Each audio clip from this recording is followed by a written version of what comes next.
I would like to welcome you to the fourth session, kind of on the Ukraine-Russia conflict, the agricultural ramifications. The first three sessions were the 7th, 9th, and 11th of March. One of the feedback that we received from the survey afterwards was that individuals wanted to continue to have an update as the season progresses. We are fortunate to have Antonina Broyaka with us. She first visited the department as a Fulbright junior scholar in July of 2004. She was here for a year. Since then, she went back to her hometown of Vinnytsia, Ukraine. She progressed through the academic ranks and was most recently Dean of the Faculty of Economics and Entrepreneurship at Vinnytsia National Agrarian University. And so we're pleased to have her give her feedback in terms of what is going on within Ukraine. And then at the end, we'll also have some discussion from Dan O'Brien, kind of where the markets are, where he sees that, and specifically with a little bit of focus on sunflowers. Certainly that is one crop that producers in the north central region of the US may be considering planting more of. I will let you know that this is a multinational audience. We had individuals register for this session from more than 20 countries, more than 30 states in the US. And so we welcome you here, and certainly we're welcoming your questions. And with that, we'll turn it over to Antonina. Thank you so much. Hello, everybody. First of all, I would like to express my gratitude to Kansas State University for hosting me, and especially to agricultural economic departments and to Dr. Featherstone for this possibility to participate in this online conference. It is a big honor for me. Today, I would like to talk a little about some aspects about Russian-Ukrainian war and its impact on domestic and world economy in a sphere of agricultural sector. But in the beginning, I would like to explain my maybe subjective vision of the reason for Russian invasion. As you know, Ukraine was a part of USSR, and Ukraine was a part of USSR from 1919 till 1991. Before Ukraine was forcibly incorporated into the Soviet Union, it was an independent country with a large number of private agricultural producers.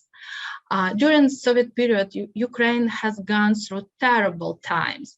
We suffered from Soviet-imposed collectivization, when all land and farm animals were taken away from farmers. We suffered from the Holodomor, when the Soviet authorities took all the grain from the Ukrainians in order to destroy the nation by starving them to death. 4 million people, 4 million Ukrainians died that period. We suffered from deportation of 100,000 people to other territories because of their nationalities. Thousands of people who not agree were killed and sent to concentration camps. All the Soviet period, Ukraine tried to regain its independence, and finally, when the Soviet Union fell apart in 1991, it happened. But Russia does not want to let us go our own way. They need our land, our hardworking people, our Black Sea ports. They even rewriting history textbook to hide the truth that, for example, Kiev is much older than Moscow, and most Russian residents have nothing in common with Slavic nation. So in 1994, Russia forced renunciation of nuclear weapons in exchange for a security guarantee. In 2004, because of Russian agent activities, the presidential election were falsified. All time, Russia blackmailed us with gas supply, and under Russian influence, the pro-Russian government has suspended preparation to entering the European Union. And in 2014, as you know, Russia started troops invasion into Ukrainian Crimea and Donbass. And in this year, in February 2022, Russia launched full-scale invasion in Ukraine. Currently, heavy fighting is going on along the entire front line. On the Eastern Front, the invaders are trying to force out the Ukrainian defenders. On the south and northeast of the country, the armed forces of Ukraine are trying to defeat the Russians. According to the latest military reports that you can see on a slide, Luhansk and Donetsk region are completely occupied. Mariupol, unfortunately, remains surrounded. About 20% of Kharkiv region is occupied. About 50 missiles arrive in Kharkiv almost every day. The entire left bank of Kherson region and 85% of its right bank are occupied. Russian captures most of the Zaporizhia region, and only northern part of Zaporizhia hold the defense. Nowadays, the entire territory of Kiev, Zhytomyr, Sumy, Chernihiv region has been completely liberated. But unfortunately, why I show this slide, mostly the territory that have been occupied is destroyed. The houses, the roads, the military and production infrastructure, agricultural crops. So far, it is difficult to estimate the losses as new Russian crimes are discovered every day. We also Bucha, and we are even afraid to imagine what we will see after the liberation of Mariupol. That is the situation. And let's think about, what did you know about Ukraine before the war started? I'm pretty sure that not many people were thinking about Ukraine as an important player on the global economy, but in vain. Ukraine is endowed with one of the largest areas of agricultural land and one of the most fertile soil in Europe and in the world. Agricultural land account for 42.7 million hectares, that is equal 105.5 million acres, which is 70.8% of the total area of country. Of those, 33 million hectares or 81.5 million acres are in tillage.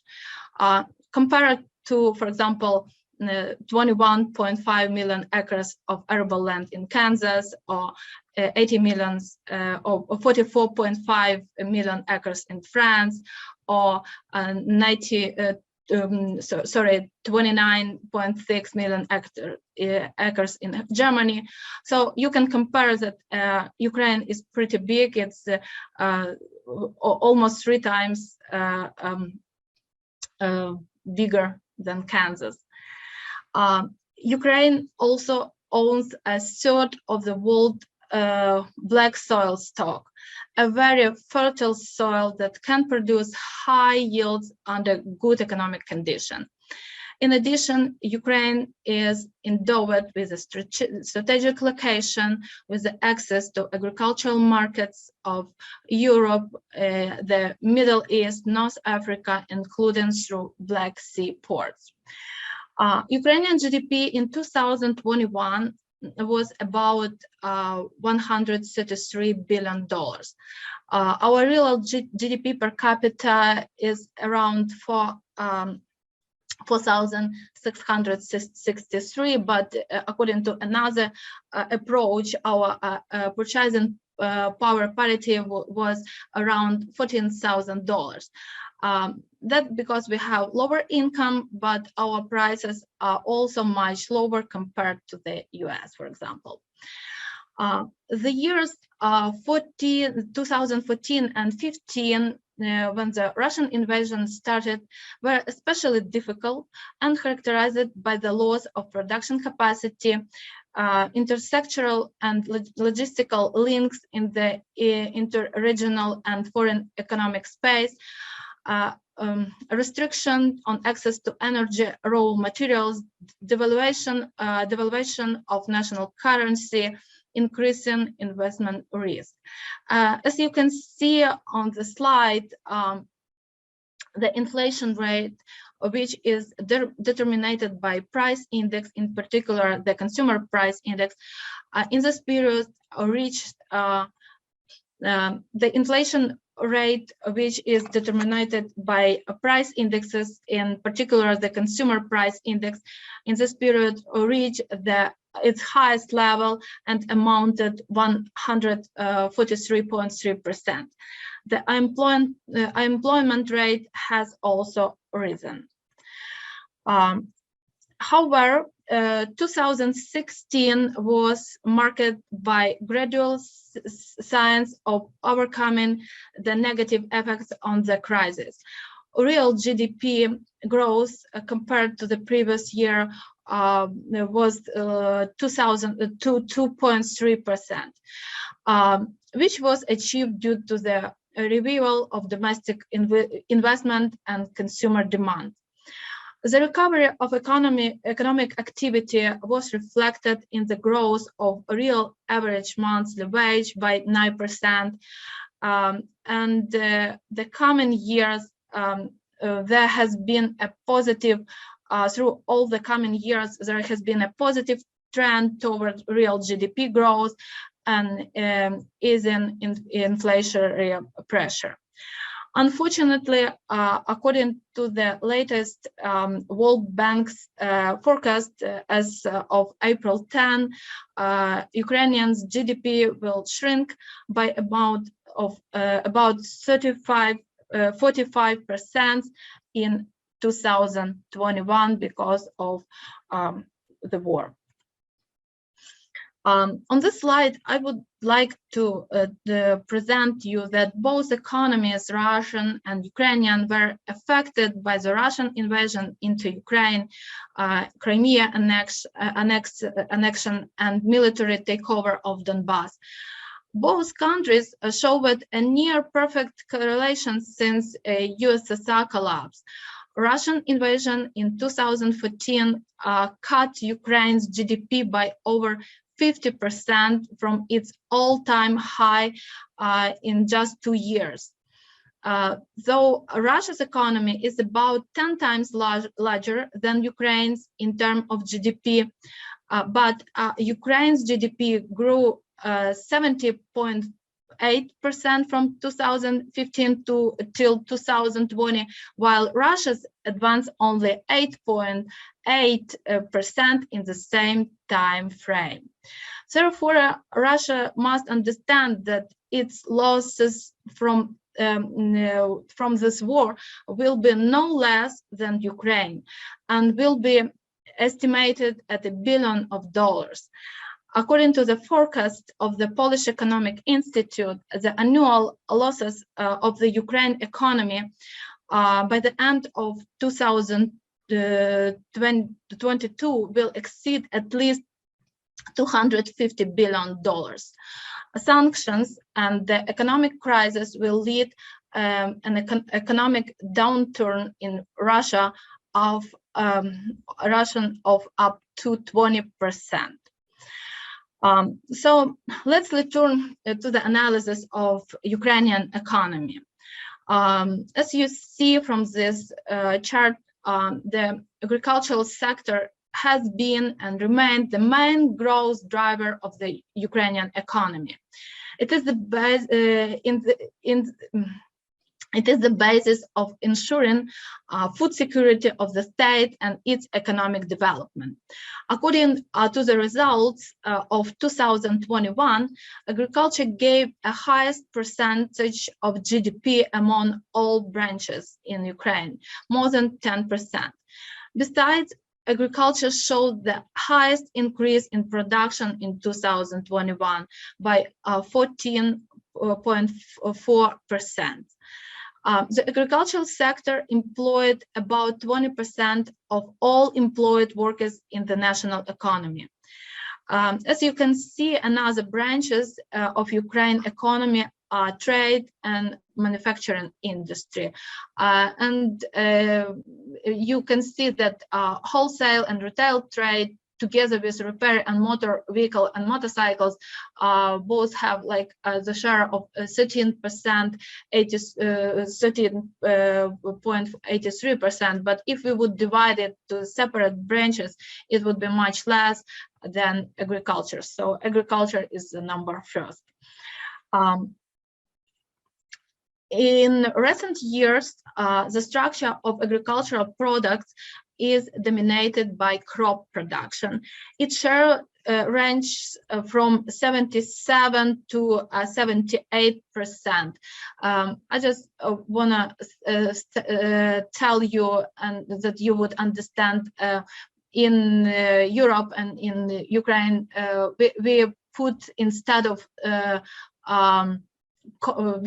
we use comma, not a dot, so it means 22.67 or 77.33. So, but I had some technical troubles, and I couldn't put a point instead of comma. I don't know why for this diagram. So just understand that that is 77.33%. That is a crop production. Over the last 5 years, Ukraine has seen a declining trend in livestock. The number of cattle, let me go to the next slide. In the recent years, the structure of agricultural products is dominated by a crop production, as I told, and the livestock was only about 22.67%. So over the last 5 years, Ukraine had seen a decline trend in livestock. The number of cattle decreased by 19% and pigs by 21%. Among the reasons are the capital intensity of production, price disparity, the spread of animal disease, and also migration process in rural area. If we analyze these indicators in terms of categories of producers, the production of agricultural products is the most concentrated in big enterprises and farms. Significant share of production is produced by households, as you can see. However, they are not subject of entrepreneurial activity and sell surpluses of grown products outside and outside the organized agricultural market, and are potential family farms. Changes have also taken place in the type of products produced. During the years of Ukrainian independence, the production of livestock products decreased by 57%, namely milk minus 65%, meat minus 43%. Production of industrial crops decreased by 37%, mainly due to the reduction of sugar beets production from 44.3 million tons in 1990 to 9.6 million tons in 2020. The production of grain and legumes increased by 25%, This result was achieved due to a significant increase in the yield of corn from 4.7 million tons in 1990 to 30.3 million tons in 2020, or almost 6.5 times. The main crop for Ukraine are wheat, corn, and barley, and also sunflower.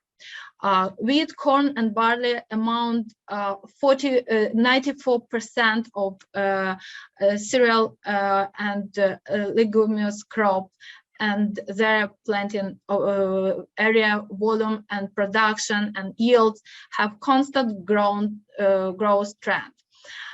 According to the data of State Statistics Service of Ukraine, in 2021, the country produced more than 32 million metric tons of wheat, what is almost 130% compared to 2020. The harvested area was more than 7 million hectares. The total volume of corn production in Ukraine in 2021 was 39.8 million metric tons, what is 141.9% compared to the previous year. These dramatic gains reflected continuation of a trend over several years in increased yield per hectare, which amounted around 30–40% in 2021 compared to the previous year. These increases reflect continuously improved agronomic practice, which the war seems likely to bring to an end. In this table, as you can see, I included converted crops yield from metric tons per hectare into bushels per acres, so it would be more easy for you to compare it with the US yield. Ukraine had the highest production of sunflower seeds of any country in the world in 2001–2002 crop year. 2021–2022, crop year. During that period, during that time period, Ukraine produced around 17 million metric tons of sunflower seeds. Russia was the second producer of sunflower seeds worldwide, with a production volume of 15.5 million metric tons in 2021–2022 marketing year. So Ukraine has been known as the best breadbasket of Ukraine. Implementation of the association agreement between Ukraine and the European Union that was signed in 2014 by President Poroshenko opened additional opportunities for Ukraine's foreign economic activity, attracting foreign investment and introducing foreign innovative technology, access to world markets, stimulating the competitiveness of domestic producer, the possibility for a free movement of products, labor, capital within the EU, adopting of economic traditions of developed EU countries, cooperation with them. Thus, we can observe a growing trend of trade turnover. Ukraine's economy remains raw material oriented. This is probably not really good, but the country continues to sell low processed products abroad. But due to high raw materials prices in 2021, export increased by 38% to $68.2 billion. But due to the fact that Ukraine depends on import of energy such oil, natural gas, and coal, imports was also increased significantly by 36% to $73.3 billion.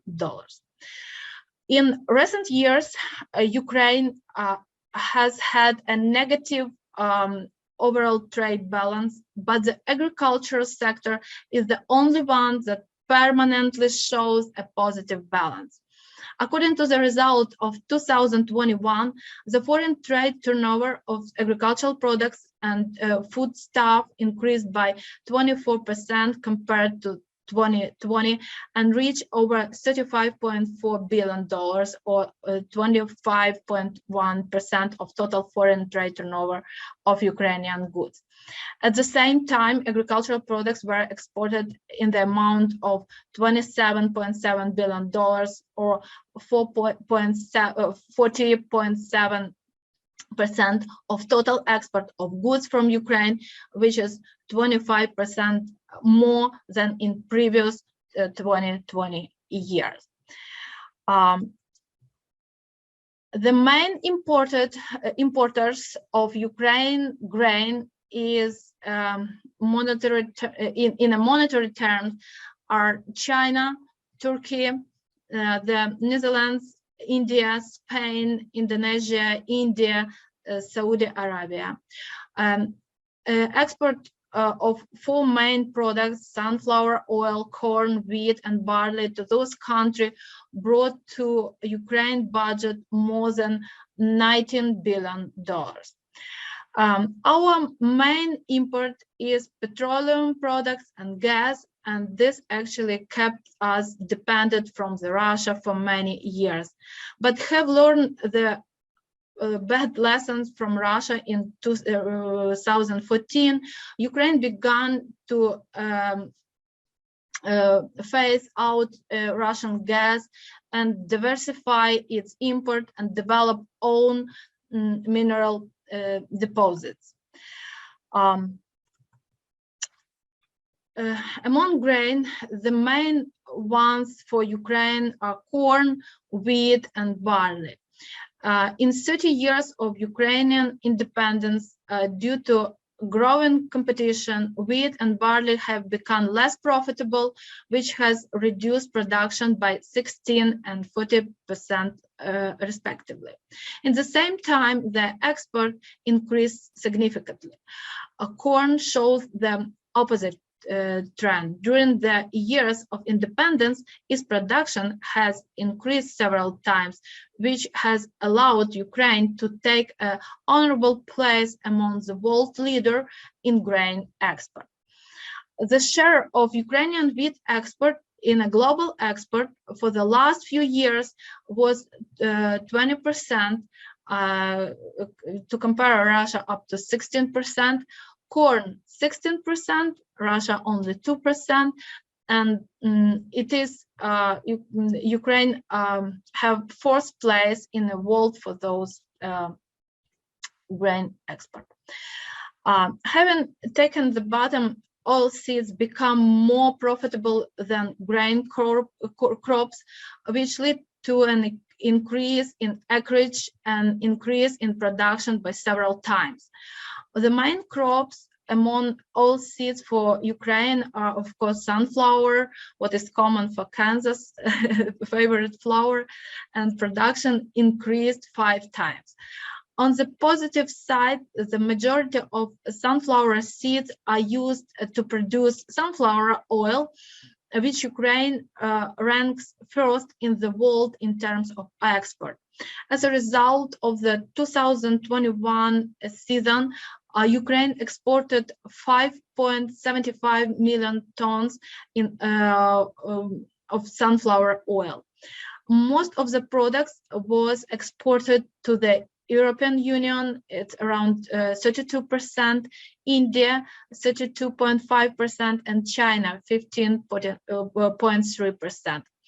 The share of Ukrainian sunflower oil in the world export for the last 2 years was 47%, and together in 2021, Ukraine and Russia controlled over 77% of global oil export. So we can safely state the fact that Ukraine is a significant player on global grain markets. Consequently, one of the reasons from Russia invasion into Ukraine is obvious. Russia wants to appropriate our rich land to establish control over the export of grain and other trade to Europe and other countries, including through the seaports, in order to continue to blackmail the world with its monopolistic position, not only in the fuel market, but also in the issue of food security. Russian-Ukrainian war will make significant impact on the global wheat market, but now it is very difficult to predict all the losses without knowing how many people or labor left Ukraine or suffered, how many infrastructure facility wrecked, how many hectares of agricultural crops were destroyed or occupied. Would be able Ukraine to plant or harvest, etc. Currently, due to the war in Ukraine, farmers cannot start planting on an area of 3.5 million hectares of agricultural land. 7.6 million hectares were sown with winter grain for the 2022 harvest, including 6.5 million under winter wheat. Unfortunately, military action in Ukraine is likely to lead to a significant reduction in the area available for harvesting. Many fields cannot be harvested physically. First of all, there are the territories of Kherson, Donetsk, Luhansk, Zaporizhia, Mykolaiv, Kharkiv, Sumy, Chernihiv, and Kiev region. According to our estimate, the losses of winter grains can reach 41%, which corresponds to 3.1 million hectares. In the period from 2019 till 2021, the planted area under spring grains in Ukraine ranged from 7.5 to 7.8 million hectares. However, this year, the war and its consequences will lead to significant adjustment in the structure of sown areas. As of April 1st, the forecast for planting area on the spring grass was less for 39%. A more detailed regional analysis of the distribution of planted areas under the main crops shown on the almost 51% of the total area under winter wheat located in the most dangerous region, such as Zaporizhia, Kharkiv, Kherson, Mykolaiv, Donetsk, Luhansk, Kiev, Sumy, Chernihiv region, that you can see on that map, especially to understand where the main region that produced that kind of crop. So that is why the potential losses of areas under winter are so significant. The total share of spring wheat in Kazarbos region is estimated at 30%. Accordingly, there are prospects for expanding the area under spring wheat in relatively safe region like Zhytomyr, Ternopil, or my Vinnytsia region. Analysis of distribution of corn area in 2021 shows that dangerous region account for more than 36% of the total area. Chernihiv, Sumy, and Kiev region are the most critical.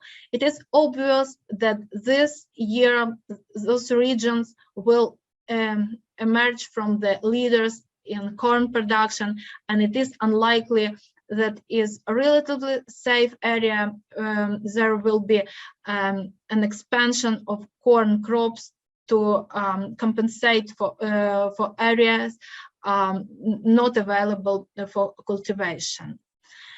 As an impossibility to fully realize the export potential of corn in 2021-2022 marketing years, with a record harvest of 40 million tons, even with high losses, corn stocks are expected at the record high level and estimated at 13.5 million tons, which is 6.6 times more than in 2020-2021 marketing year. As of the end of March, a significant part of hostilities is concentrated in a key sunflower seeds producing region, southern, like Mykolaiv, Kherson, Zaporizhia Oblast, and eastern Kharkiv, Donetsk, and Lugansk Oblast. Unfortunately, there is a high probability that prices for sunflower next season may drown in the volume of supply that may be formed as a result of the sum of large balances and a new crop, because Ukraine ports remain blocked. The export potential of these products has decreased for Ukraine. After breaking the supply chain from Ukraine, the rush of demand in the world will stimulate the growth of areas under sunflowers in a key after Ukraine growing region of this crop. But it will not be possible to completely replace Ukrainian oil, as the volume of product delivers from Ukraine is about half of all world exports for this season.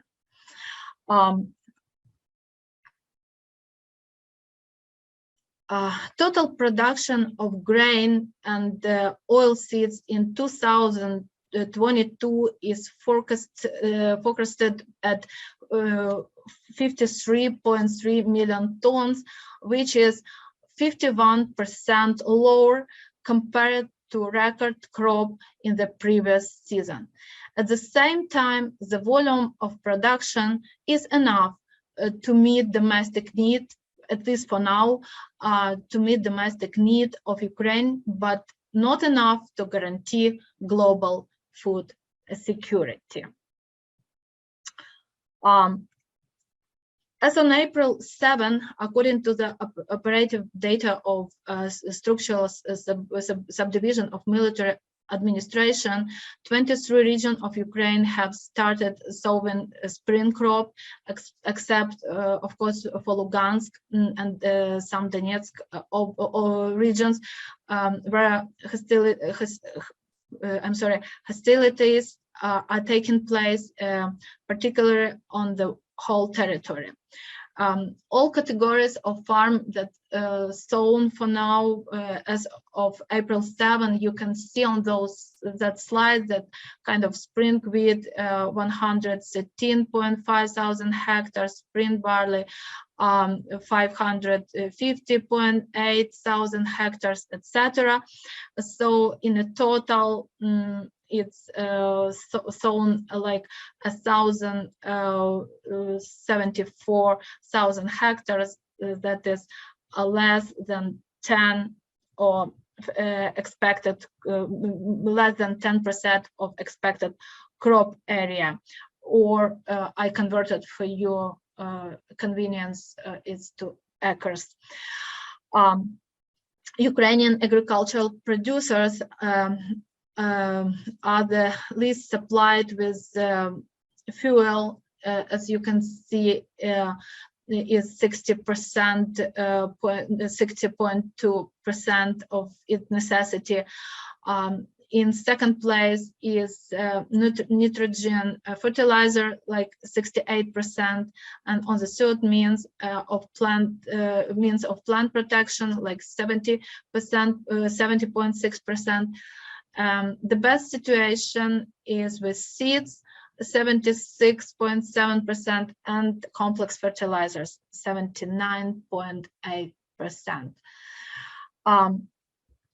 So since the beginning of Russian aggression, the railway has become almost the only grain bearing artery, and the western border has been the main road for grain to foreign markets. Seaports through which up to 7 million tons of grain per month were transported are currently blocked. The Ukrainian railway can transship 1 million tons of grain per month at the western border crossing. The company is working on expanding the capacity up to 5 million tons. And now the Ukrainian railways offers exporters to reload grain at 12 terminals that are listed on the slide. And I also included the map of all Ukrainian railway systems, so you can see the part of Ukraine that are not able to transport nothing through the railway. In March 2022, the load of grain cargo transported via the Ukrainian railway amounted to 655,000 tons of a total load that is 8.6% of the total load of 7.97 million tons. The average daily load of grain in March 2022 amounted to 22,000 tons. The average daily load from 21st to 31st of March increased to 75,000 tons.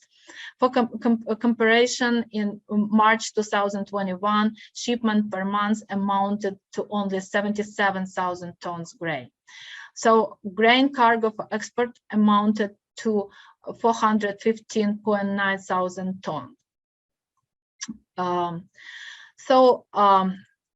The blockade of Ukrainian seaports also bring significant losses to the national and the world economy.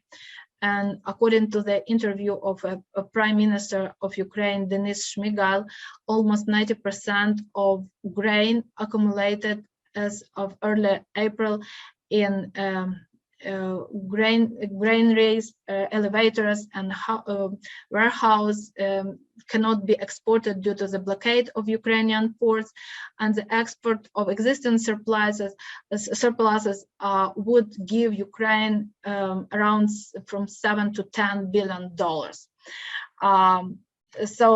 I also included the map that you can see all ports that Ukraine had, and I pointed 3 ports that they're ports of Dunai River in a border with Romania. So those ports have become the key water arteries of grain exports as an alternative to a seaport that don't work for right now. Also, Ukrainian and Polish Minister of Agriculture recently discussed issues related to the establishment of overland supplies of agri-food products from Ukraine to traditional export-dependent markets, and the search for alternative logistic way to deliver through European Union transit corridor. So we can conclude that Russia's hostilities in Ukraine will have an extremely negative impact on the functioning of food system. In particular, following consequences are expected. That is, this disruption of integrated supply chain of agricultural products and food products from primary producers to end consumers, as well as activates to create added value in the agri-industrial complex related to the production, processing, distribution, consumption, and disposal of food. A breakdown of the showing timeline, which is particularly threatening given the high world prices for gas and consequently mineral fertilizers. Active hostilities are currently taking place, as I told, in Kharkiv, Odessa, Zaporizhia the region where most of the wheat is grown. On the aggregate, this factor will reduce grain yield, harvest, and export. Hampered export of Ukraine products to foreign markets due to the blockade of Ukrainian ports by Russia, that is 60% of Ukraine's agricultural products are exported by sea, which will negatively affect primarily the countries that depend on food imports. The consequences will pose serious threats to global food security. They will lead to a future rise of world food prices, and according to the FAO, world prices for wheat and grain may increase by a high 20% due to the war in Ukraine. And also a global spike in inflation, which will primarily affect countries with undeveloped economy in the Middle East and North Africa. So therefore, the war,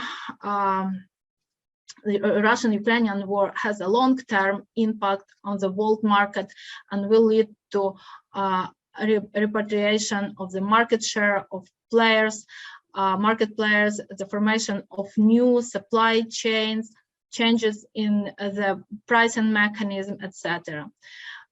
So to maintain its leading position in the grain market and ensure its own food security, Ukraine needs global support for the supply of fuel, seeds, fertilizers, and the creation of safe export-import corridor.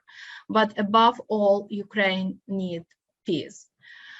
At the same time, the other countries, such as the United States, which is a powerful producer of grain in particular, should assess their potential for increasing their production and export in order to protect import-dependent countries from the future food crisis.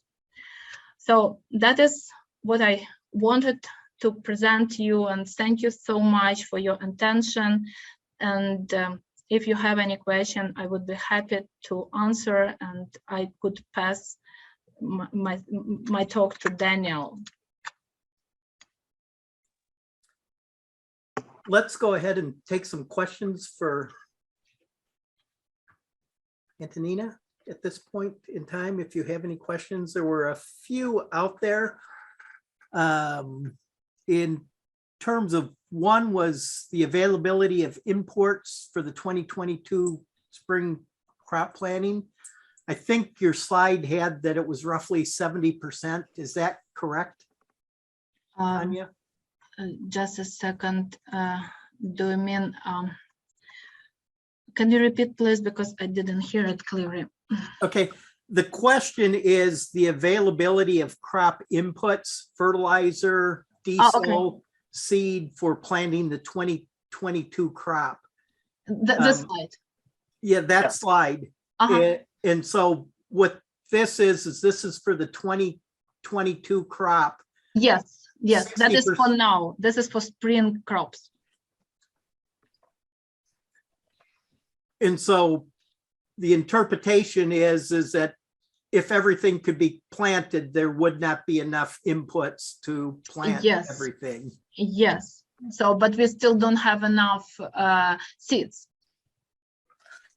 And Antonina, this is Dan. And in some other reports I've read related to the actually sunflower, soybean, oilseed processing industry, there were shortages of labor. A lot of the truck drivers were tied up in the military, and so these inputs may be available, but the logistics of getting them to the right spot at the right time, much less to harvest of the coming wheat crop, are all at issue. What are your thoughts on that? Yeah. The problem is also with labor, and a lot of men are now in the military, but we believe that farmers would manage this somehow, and people would return. I even read today that in occupied at Luhansk and Donetsk region, farmers started to crop despite everything, you know. The next question that's in there is, are Ukraine railroads compatible with the EU railroads? Are they the same gauge? Can Ukraine rail directly to the EU?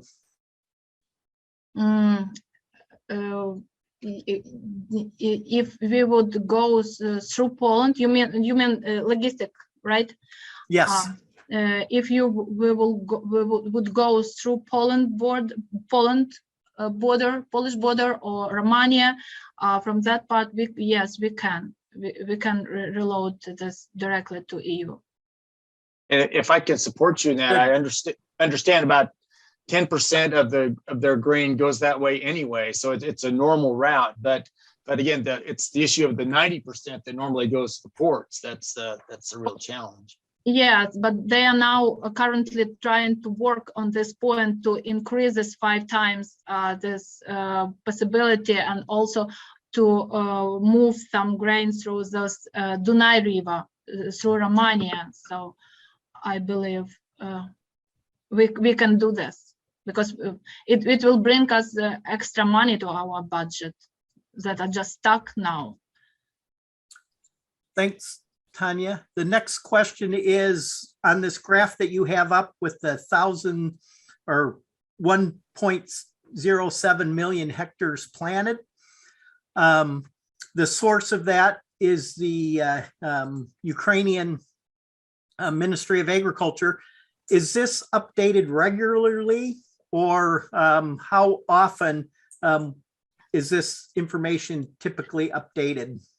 Typically, they try to update this weekly, but it depends from the situation. Sometimes it not happens because of dangers, and so they cannot publish that.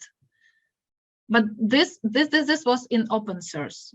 That is what our minister presented. The next question or comment was whether or not this conflict is just a one-season harvest or several year issue.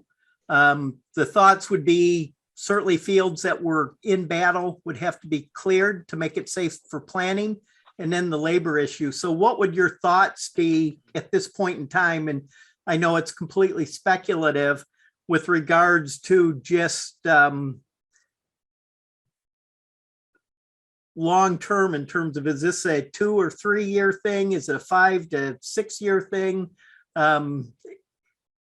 It's difficult now to predict that, because we don't know where the war would over and how many losses it will bring more.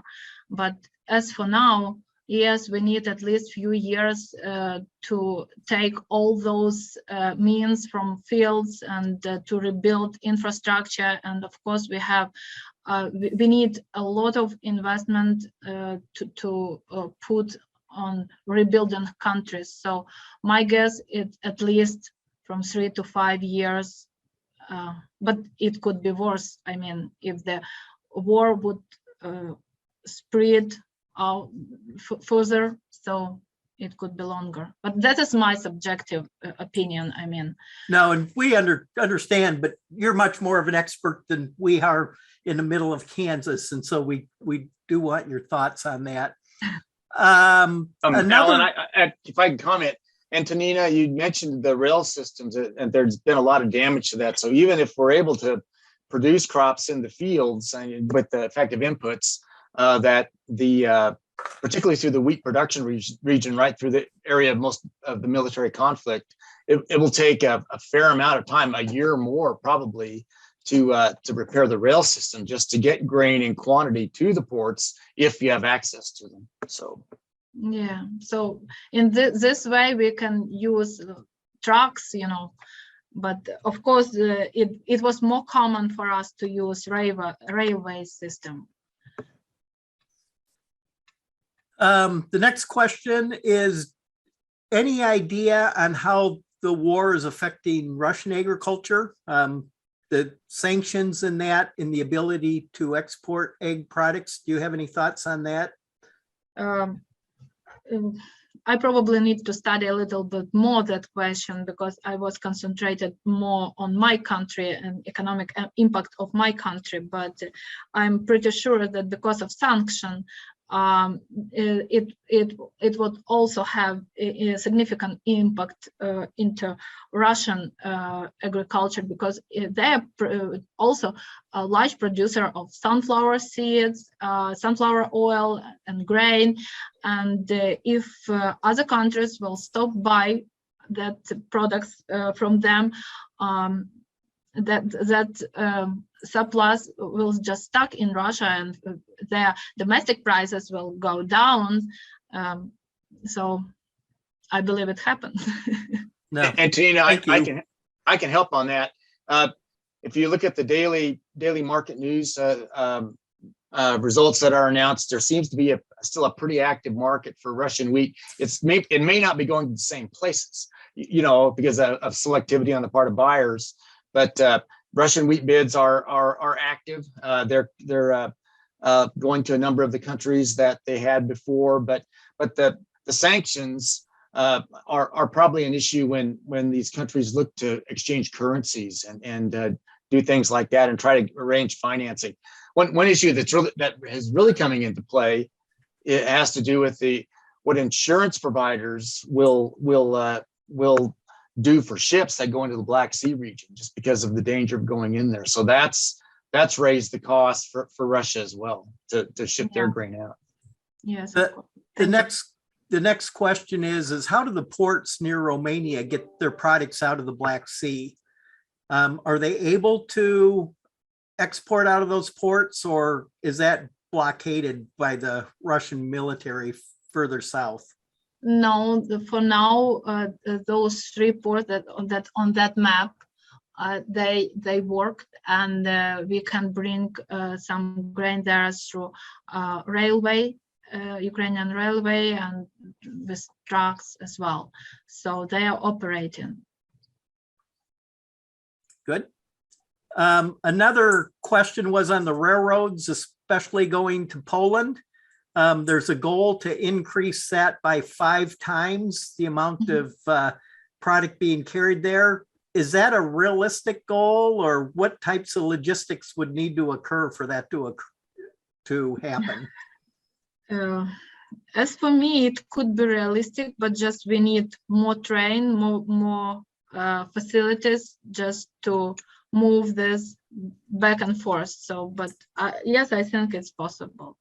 And just think of who would finance that and the type of risk that would be going into at this time a war conflict area, to put all that capital and money and time and construction into building rails up that fast. To me, that seems like a 3, 4, 5, 10-year goal rather than something that can happen in the very short run. Yes, of course, it's not a decision of one day. It should take several years, but I believe that we can increase it at least twice for the end of this year. There's a question there in terms of what is Ukraine's export capacity along the Dunay River? I'm not sure about that. I probably need to learn a little bit more. Sorry. Okay. Whatever it is, it's probably developing. We'll probably more. So we'll keep that there. I will put this question on my list. Yep. And then the next one is what damage via Russian military action has been done to the Ukrainian seaports that export grain and other goods? We have heard of reports of some damage to grain terminals. Yeah, especially in Mariupol, especially in Kherson, and some in Ilyichovsk, Odessa. Yeah, there are some damages, especially in Mariupol. And then has there been damage to grain storage facilities, or have those not been a target of military action? Nobody says now about that. So There were in the ag press, there were some reports on isolated facilities being targets of military, bombing or something. But they were bombing some. They even took some grain from us and moved it to Russia from ports. There's a question with regards to the moisture in Ukraine. Is it normal moisture, or is it dry, or is it wet from a normal year for Ukraine? No, it's okay now. It's normal moisture as usual. As usual, it's we have more moisture than you have here in Kansas. Mm-hmm. We are not so dry. So you don't need so much irrigate the soil. And there's plenty of moisture going into planting such that the crops will not be damaged by slowness in sprouting or anything like that. Yeah.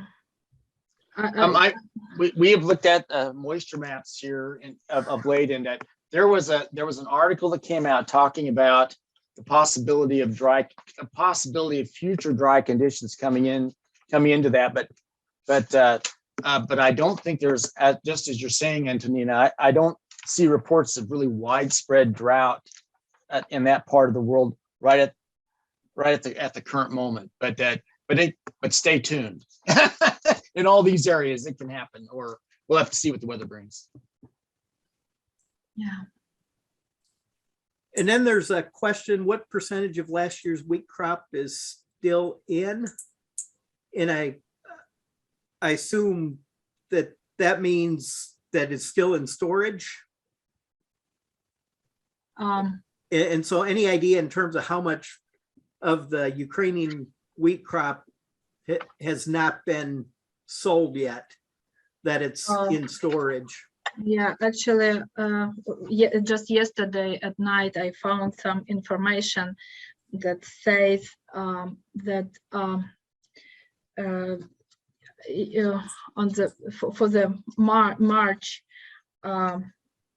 it was stored like, let me say, it stores around 28.6 million tons of grain, and of which is 12.51 million tons in regions that are occupied. So if we would like to know about the wheat, it would be like 7.1 million tons.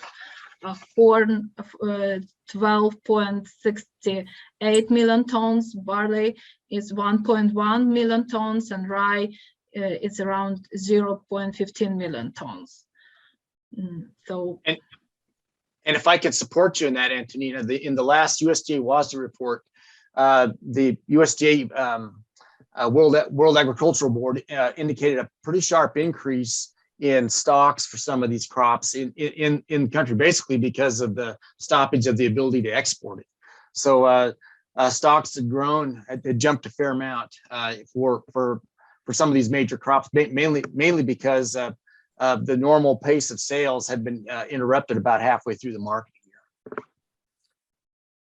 And then there's a comment here, or a question on insurance for product going from Russian or Ukrainian ports, that not sure that the private sector would be willing to fund that. Would you see a need for maybe the public sector support to fund insurance for transportation of grain products moving out of any of the ports in the Black Sea? you mean for Ukrainian grain? Yeah, for Ukrainian grain. Normally that's handled as a private function where the private sector will finance insurance for those but shipping vessels. No, I think that we definitely would need the support from the government, and actually we have that support, and government provide us some tax. Then help me please. How some tax supported risk management funding. Yeah.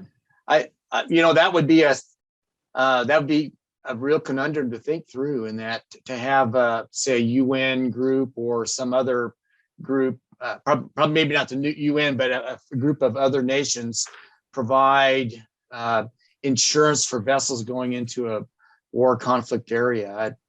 I'm not saying it could not happen, but that's a bridge farther than a lot of our insurers have been willing to go. So that's it. It would be helpful, but what a new direction to go in terms of providing insurance for vessels into a war conflict area.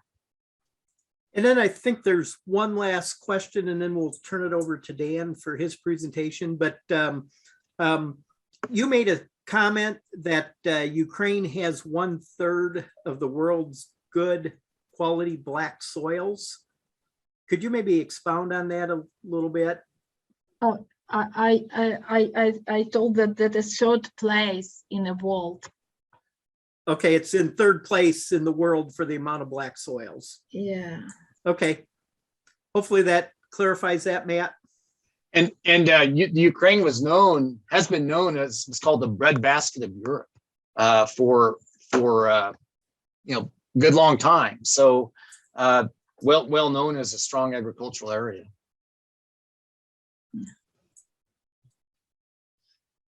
No, we appreciate your comments, Tanya, and Thank you. again, we appreciate you dealing with the language issue. English is probably at least your 3rd or 4th language in terms of, and my Ukrainian and Russian would be non-existent. And so we certainly appreciate you, your comments and thoughts. With this, we'll turn it over to Dan, and he's going to focus a little bit more on grain market impacts, and hopefully he'll cover some thoughts with regards to sunflowers. Certainly that is a decision that producers may be making at this point in time. And so with that, we'll give the next 20 minutes to Dan. Yes, I'm well aware that of the time we had talked with people about, so we'll move right along. I want to talk about some of the impacts of the Ukraine-Russian conflict on markets. I do want to address wheat, global wheat issues. There we go. Wheat, corn on the global stage, sunflower and sunflower oil, global impacts of what's happening in Ukraine in particular. And then also the rollover or the secondary impacts of shortfalls in the sunflower global market upon the US and other countries in terms of soybeans and soybean oil. Just do want to bring up this calendar, and Antonina, don't hesitate to comment if you'd like, with regard to the seasons that we're dealing with. So part of the slide that Antonina was showing about that was focusing on the availability of crop inputs is particularly relevant, given that during April, May, we're in prime sunflower, soybean, rice, corn planting season. We're still in the window for planting barley. Note that that wheat line is representing winter wheat, as I understand it. So we'll be harvesting winter wheat July, August, seeding it in September, October. Again, very similar to our hard red winter wheat here that we have in Kansas. And you can, given the areas of conflict that Antonina had described, you can see the latest USDA Foreign Ag Service map on just how relevant those conflict areas are to wheat production in that country. And also note the strong corn production areas up in the same areas near Kiev that are affected so much by military conflict. So again, that we're talking about some awfully important areas for that country. And I think Antonina already has discussed crop production issues. Let's take a quick look at wheat. So the world wheat market situation is affected to a significant degree by the conflict in that part of the world. And I want to, in particular, try to bring some quantified perspective on some of the headlines that we're hearing about as people talk about world food shortages, panics, etc. At least let's try to bring numbers to the situation. Looking at the most recent USDA WASDE report, world production projected to be in this marketing year, this one that we're in, 2021-22, that's the one that ends for wheat on May 31st. The Ukraine's 33 million metric tons of production that would be harvested in the coming marketing year, if we assume that we're going forward, that would be at risk heading into years 2022 and 23. So not that large a proportion in terms of production. Food usage, note food usage from year to year, 629 million metric tons in this current marketing year. It's likely that with the shortfalls that we'll see coming into the next marketing years, with the problems in Ukraine and issues with Russia's availability of wheat, it's likely that we'll probably see high food prices bring about some rationing of food use. We've talked about this before, but you're looking at not so much the affluent countries, but a lot of concern about very, very limited third world countries having the capital to buy high priced wheat. And that's probably where public groups like the UN, others can invest and help those populations. Exports, here's where you really start to see the impact of Ukraine. Note that their production is about 33 million. They export 20 or 24, depending on which number you're looking at, million metric tons. So that's 10, 12% of the world's exportable wheat supply. And again, some of that wheat is feed quality, some of it's food quality. So that's kind of always masked in these world numbers. But still, you're talking about over 10% of the exportable wheat in the world. Ending stocks for this marketing year projected in the April 8th report, 278 million metric tons, already tightening up, down about 4.2% from the previous year. And very likely that will tighten up further. Again, as we see the production problems that are apparent, not just in this year, but as someone had mentioned, how many years does this go into the future with all the disruption? It will be we're heading into a situation where we're probably going to see tighter wheat stocks on and for the remainder of 22 and into 2023. So Ukraine-Russia impacts on world wheat market, wheat seedings likely to increase some. We're seeing a little bit of that projected in the most recent U.S. prospective plannings report. Saw not a quote a large or quote, as we'd say in the U.S., gangbusters increase, but we did see an increase in wheat seedings. We're wondering what will happen in the spring wheat areas to the north. Exports, you've seen other countries that have available wheat supplies that were fortunate enough to be well positioned. India, Argentina, Australia coming in and having strong export years. The country that's not having a strong export year, at least yet, is the United States. So we're on the, I guess I wouldn't say we're the supplier of last resort, but we're on the tail end of the countries that are benefiting from having exportable wheat supplies. And I think it has to do with the value of the dollar on the one hand being relatively higher than these other currencies, and the cost of shipping, logistics, et cetera, supply chain issues all coming in and making it pretty expensive to come and get U.S. wheat, at least yet. And prices, it doesn't take much to look at wheat futures and to see that we have out into that next year, almost all those contracts are above $10 a bushel, and that's on the futures.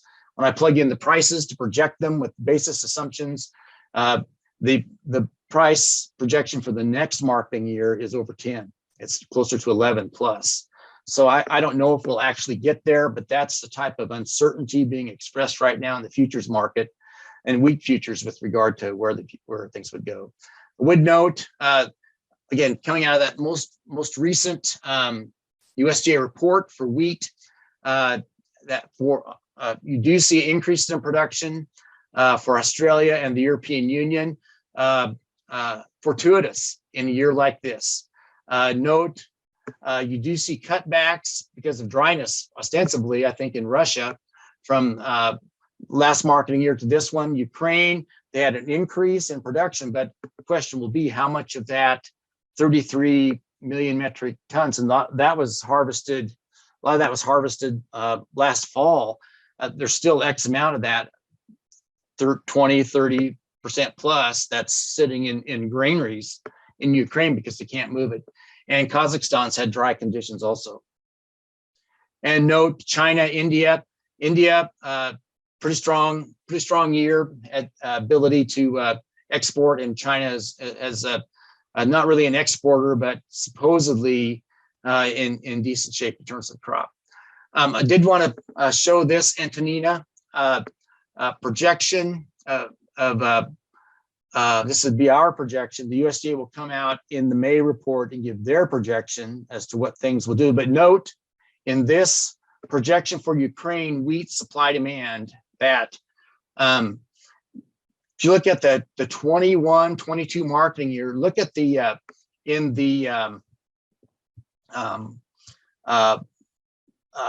guess I call it the patterned bar at 1.51 million metric tons of ending stocks of 2021, 22 increased to 5.6 with the lack of ability to move wheat. You're probably looking at an increase in stocks all that much more yet. That'll be the issue with one of the issues with Ukraine. They can grow the crop, or they're going to be able to logistically move it. So these discussions of rails, looking at the Romanian river issue, all important. And in terms of Ukraine wheat supply demand trends, and making an assumption that Ukraine would be able to harvest in the next marketing year about half of a normal crop, so from 33 down to 16 and a half. And you look at exports falling off. If exports fall off, domestic use stays high, then basically you build stocks. And so that'll be the conundrum that Ukraine will face. They'll have reduced production, and what they're going to be able to grow, are they going to be able to move it? Did want to just show for the world supply use, the USDA is starting to show already some of the impacts of that war. You see the ending stocks numbers from the 2021 to 21-22 marketing year already declining by 12%, and that's probably not even showing yet where we'd be going into the 22-23 marketing year. So I did want to show the world less Ukraine situations. These are all world stocks moving to a 9-year low in wheat. This is a situation if we get nothing out of Ukraine. I'm going to show a scenario where we get about half of a Ukraine crop in a minute. But if we get nothing out of Ukraine, if they're completely bottled up, completely stymied in terms of our ability to pull grain out of there this year, then you take stocks to a 9-year low in terms of stocks to use, 30% stocks to use. And really, if the world is uncomfortable with that low ending stocks, then it becomes a trade-off. If we ration usage by 10 million metric tons, then we raise ending stocks by 10 million metric tons. If we ration it more, we'll see that type of a trade-off.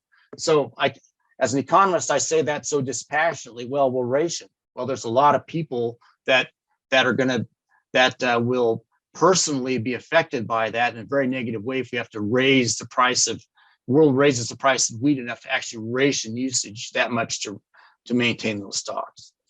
So that's a world less Ukraine projection out into next year. Did want to look at at the world wheat supply demand trend situation. Again, for this is if you have a 50%, if we can get 50% of the Ukraine wheat crop out, and I'm assuming that 10% of their exports can make it out by rail going into Europe, into the again into Western Europe, things aren't quite so bad. You do see ending stocks dropping 183 million metric tons instead of the numbers we had before. So things look a little bit better. So Antonina, there's a lot riding on our ability to harvest that crop in the Ukraine and to help soften the blow of what's going on here otherwise. If you take a world less China perspective, because of all our uncertainty about what actually stocks are in China, this is a pretty stark perspective on things. If you can't have any Ukrainian wheat available at all, you basically take ending stocks to a 16-year low and just tough rationing and a very, very high price situation. When you look at wheat futures at $11 to $12 out into the next marketing year, I wonder if what's represented in some of those prices is something like this, or at least the fear of it. Again, so world less China minus 50% of the Ukraine production. Again, things aren't quite as dire. They're still tough. So again, a lot riding on being able to pull supplies out of Ukraine this year. Okay, and this is just another chart to look at in terms of the world versus a world less China view, and not having any supplies available at all out of Ukraine. Again, a lot riding on that. We're pretty tight on time. I think I'll show you just a basic issue on the corn market, then go to the soybean market. So for corn, world corn situation, current, again, production in the world, 1.2 billion metric tons, up 7.5%. Ukraine's 42 million metric tons at risk for harvest. Well, we had harvested that already. That was last year. Now, what are we going to get in 22 and 23? Well, as we said, that's at risk. Crop inputs, logistics, all sorts of things threatening that crop's availability. Feed usage, price rationing of feed usage, very, very possible. We're really concerned about exports. And note, Ukraine's 42 million metric tons that they produced this last year, their strongest year ever, is on my understanding. They exported, depending on which numbers you're looking at, 27 to 33 million metric tons of that. A lot of it went to China. So that's 75% of what they grow, they export. So that affects the movement of corn around the world. Ending stocks projected to be 305 million metric tons, up 4.6%. But again, if you take out, if we're unable to get that 42 million metric tons of corn out of Ukraine in 22 and 23, it tightens things up. It supports corn prices on into the future.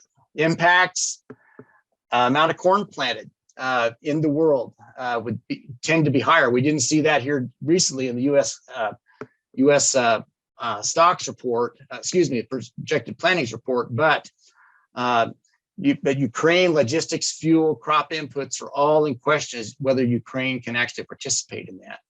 Exports, if Ukraine can't, as the third or fourth largest exporter of corn in the world, it puts that much more impetus upon the other three, US, Brazil, Argentina, to step in and carry the load on that. And prices, same thing for corn, say for wheat. Same thing said for wheat, say for corn. Tightness projected 2022-23, and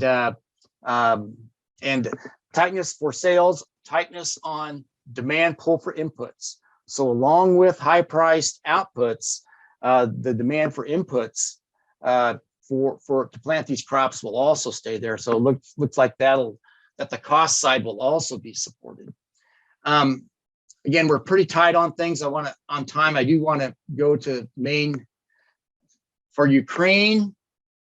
If they have only 50% of their last 4 years average crop. And see how tight things get. This isn't assuming zero crop. This is assuming they get half a crop from what they had been getting.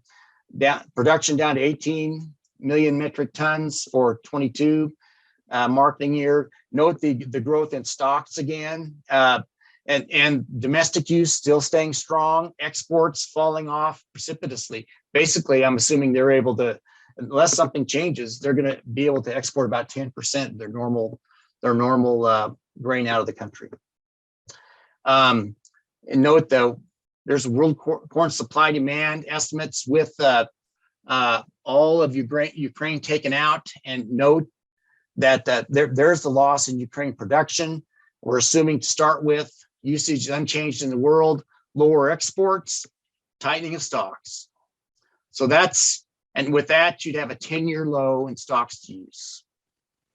And rationing, probably the battle between ending stocks and usage. World less China situation. Note you end up with not too dissimilar of stocks we've had the last couple, 2 or 3 years. Actually, it doesn't look as draconian as some other situations, but you're still at a 10-year low, tight stocks, can't afford a drought anywhere. Okay, world less China, minus 50% Ukraine crop. Again, you mitigate, if they only lose half of their crop, it mitigates the situation. So there's a lot riding on being able to plant a crop in Ukraine and to get something out here in 22 yet. Okay, Alan just got a couple more things to show here.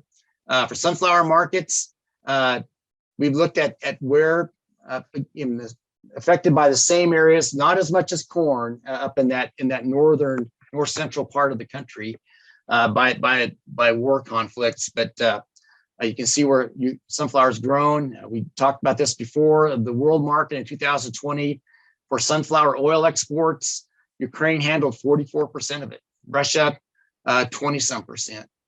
And we've looked at this before, where it goes, a lot of India, China, Netherlands, sort of other countries. If we, because of basically Antonina, I came up with a little more pessimistic view on sunflowers than for others, just from what I've read in the press coming out of the country, their ag ministries, assuming they're down 60% for sunflower production. Note that they go from 17.5 million metric tons production down to about 7.